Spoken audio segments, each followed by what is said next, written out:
La dernière fois, une fois précédente, on avait parlé du kessa et du rakusu.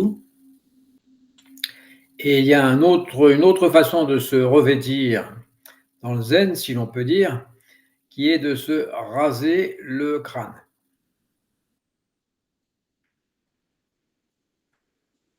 Mais il faut bien en préciser la signification. Le kessa enveloppe le corps, non pour le cacher, mais pour le rendre transparent à quelque chose de plus grand et plus vaste que lui. Et l'autre vêtement, entre guillemets, l'autre vêtement du pratiquant, c'est la tête rasée.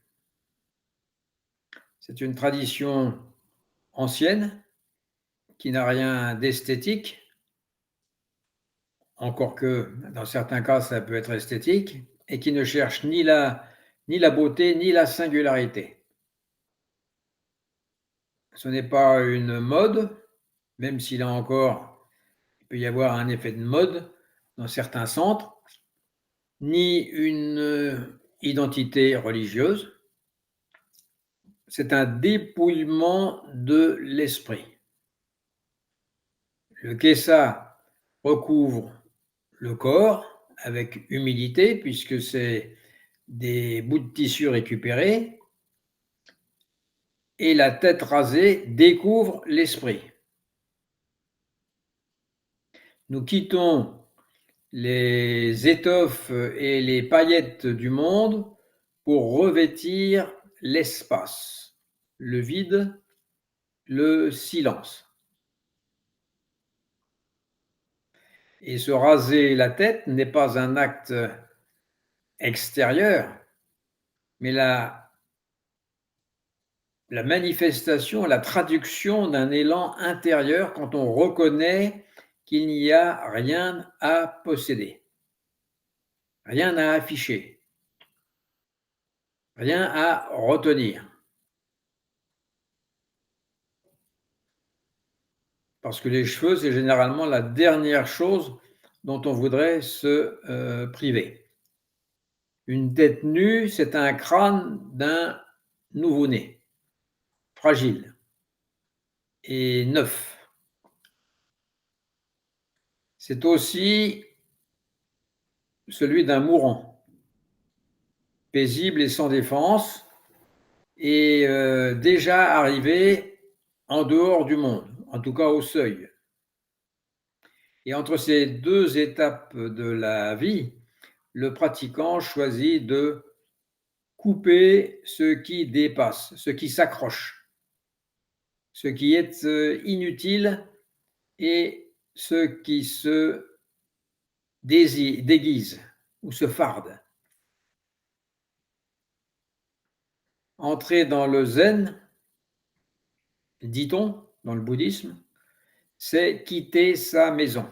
Autrement dit, quitter ses habitudes, ses tics, ses certitudes, ses illusions. Quitter la maison n'est pas seulement sortir de la famille ou du monde social, c'est sortir de la demeure du moi, de la demeure de l'ego, avec tout ce qui va autour, tout ce qu'il y a dans les valises. C'est sortir de son ameublement et de ses tableaux au mur, de ses bibelots sur le buffet et de ses ornements qui rassurent l'ego. Raser la tête, c'est ouvrir le plafond et même le toit pour laisser pénétrer la lumière. Quand on parle d'ouvrir le toit, ce n'est pas une sorte de mutilation, au contraire. Ce n'est pas un acte de dureté ou de rigueur ou presque de violence envers soi, parce que si c'était le cas, le sens de se raser la tête serait mal compris. Pour Dogen, et pour la lignée des pratiquants du Zen Soto, ce n'est pas une punition, c'est un allègement. C'est comme déposer nos 2 valises trop lourdes au bord du chemin et continuer léger, tout léger. Les cheveux ont toujours symbolisé le soin de l'apparence, de l'attachement à son image, du désir d'être vu, admiré ou reconnu. Les coupes de cheveux sophistiquées, les teintures, le brushing sont autant de manières de dire au monde qu'on mérite d'être regardé. Mais se raser la tête renverse ce mouvement. À ce moment-là, c'est plutôt pour dire je ne demande plus à être vu. C'est l'inverse. C'est moi qui veux voir. Juste l'inverse. On abandonne le miroir et on ouvre la fenêtre en grand.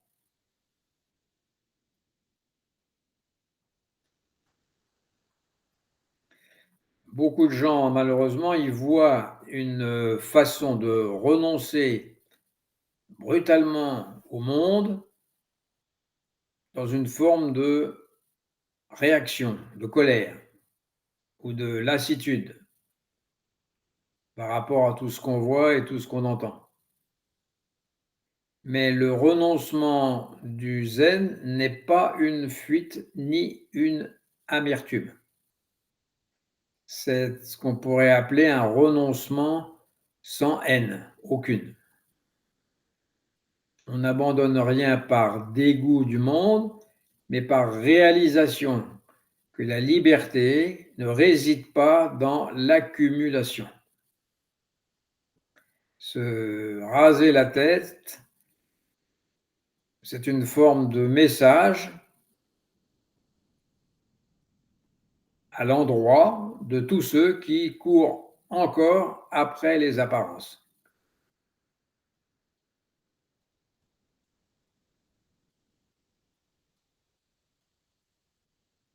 C'est leur dire affectueusement, puissiez-vous être libérés un jour de ce souci. Dans les monastères zen, le rasage du crâne se fait en silence, dans la lumière matinale du lundi, le jour de repos, Rosen, et le bruit du rasoir contre la peau ou sur la peau est reçu comme une pluie bienfaitrice qui débarrasse l'esprit, goutte après goutte. Cette pluie lave les habitudes.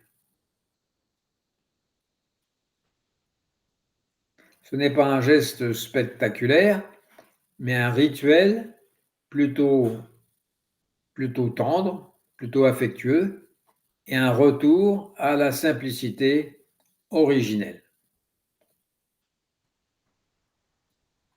Dans la tradition, le Bouddha rase les cheveux de ses disciples pour signifier une mort symbolique. Non pas la mort de quelqu'un, mais la mort de ce qui n'a jamais existé. Je parle de cet ego dont on a l'impression qu'il est séparé. Cette individualité. C'est donc, de ce point de vue-là, un moyen habile. Quand le maître rase la tête du disciple, il ne s'agit pas d'autorité, mais de transmission pour lui dire ceci: tu n'es plus l'enfant de ton histoire personnelle, tu es l'enfant du Dharma. Autrement dit, on change de famille. on a changé de vêtements, on a changé de nom, on a changé de famille. On pourrait dire que l'épée du samouraï tranche l'ennemi et le rasoir du moine tranche l'illusion. De la même façon que l'épée de Manjushri tranche l'illusion, tranche l'ignorance. Mais attention, on dit que couper les cheveux, c'est couper l'attachement.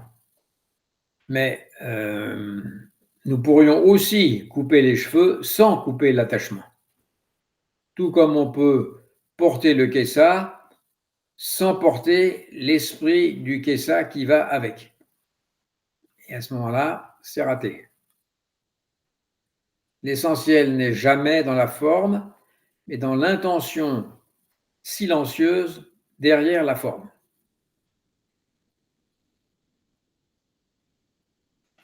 Dans le zen, un crâne rasé n'est pas une preuve d'éveil, pas plus qu'un kessa ou l'habit. L'habit ne fait pas le moine. La voie consiste à s'effacer, elle ne consiste pas à briller. Maître Bankei, qu'on a cité à de nombreuses reprises, disait « Ne devenez pas des saints, devenez simplement ce que vous êtes avant d'y penser, avant les pensées. » La tête rasée est l'icône de cette, entre guillemets, de cette avant la pensée, de ce silence fondateur, de cette clarté première. Et lorsque la tête est rasée, elle montre l'os nu, la rondeur du crâne, et en fait le monde tel qu'il est, c'est-à-dire sans style particulier, sans nuance, sans décoration, juste tel qu'il est. Et en même temps, cette tête rasée annonce la désidentification au je. Et donc aussi la séparation, la coupe du karma.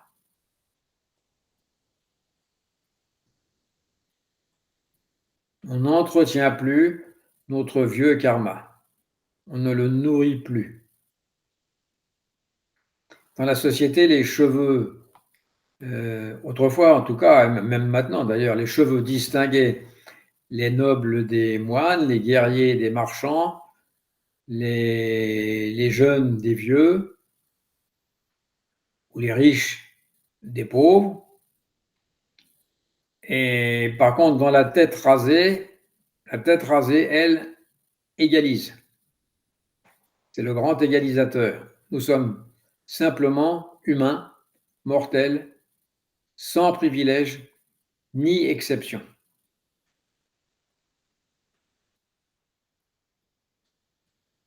Au dojo, au temple, le maître et le novice ont le même crâne exposé.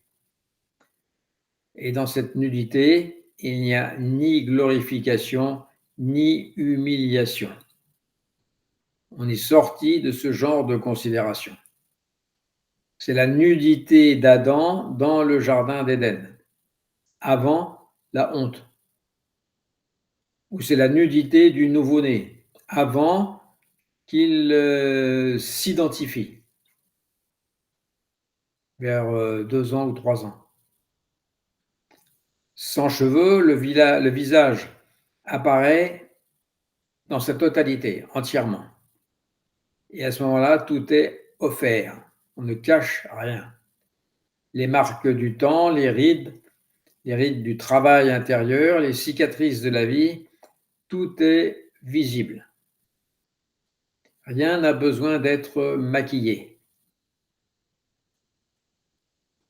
On dit que le démon de la vanité ne trouve pas où se cacher sur une tête rasée. Il n'a plus de refuge esthétique.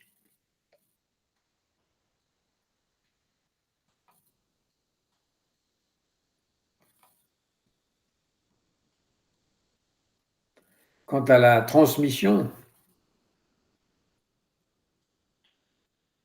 ou à la réception des vœux, eh bien, au moment où le rasoir effleure le crâne au cours de la cérémonie, une question se pose.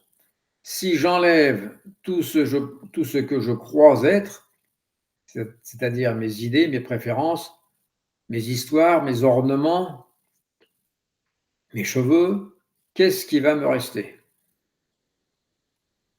C'est là que le dépouillement devient spirituel. La coupe du cheveu n'est que le premier geste, la première étape. Vient ensuite la coupe de l'opinion, la coupe du jugement, la coupe de la peur, la coupe du désir de devenir quelqu'un. Et au bout du chemin, il n'y a plus rien à couper. Alors qu'y a-t-il? Que reste-t-il? Le Bouddha répond par son silence et Bodhidharma répond en regardant le mur. La tête rasée n'est pas une conclusion, mais un commencement. C'est l'ouverture du chemin où il n'y a plus de chemin. Quand il est rasé, vulnérable et libre, le pratiquant entre dans la vie sans protection inutile. Il n'a plus rien à défendre, ni rien à orner, ni rien à prouver. Quand tout est rasé, il reste exactement ce qui n'a jamais été rasable. Ce qui n'a jamais été rasable, c'est sa nature éveillée. Claire comme le ciel, immobile comme la montagne et vivante comme la rivière.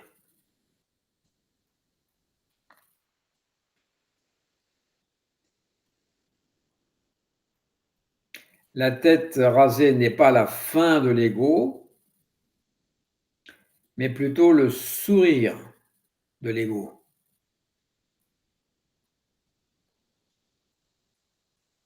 L'ego a toujours son rôle social,